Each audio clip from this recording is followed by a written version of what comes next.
છે જ નહીં. એવું જ્યારે આપણને એક લક્ષ્યની અંદર આવી જાય ત્યારે આપણે ભગવાને આપણને મનુષ્ય અવતાર આપ્યો છે ને એ તો આપણો સાર્થક થઈ જાય છે અને ભવસાગર તરી જાય છે અને ભગવાનના પરમ પદને પામી જાય છે.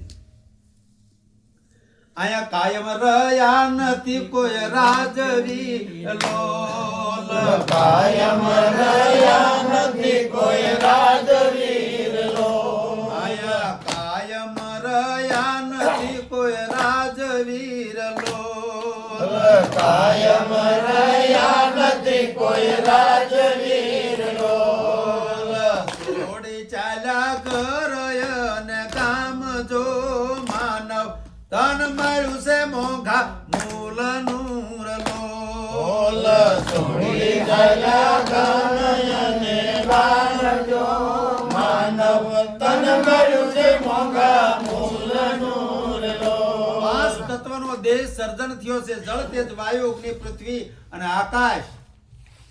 આ પાંચ દેહ સર્જન થાય છે અને પાછા વિસર્જન થઈ જાય છે. પણ આત્મ તત્વ તો અજર અમર અને અવિનાશી છે. આ આત્મ તત્વની અંદર સંતો કહે છે તમે જાગી જાઓ, આત્મ સ્વરૂપ જ તમે છો. તમારે જન્મ ને મરણ નથી.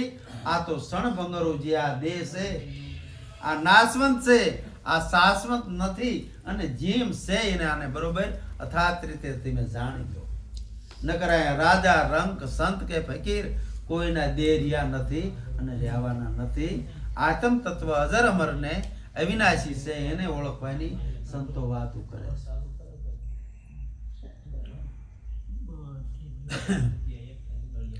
આ દેહ સતાવી દે અને પામવાર લોલ, દેહ સતા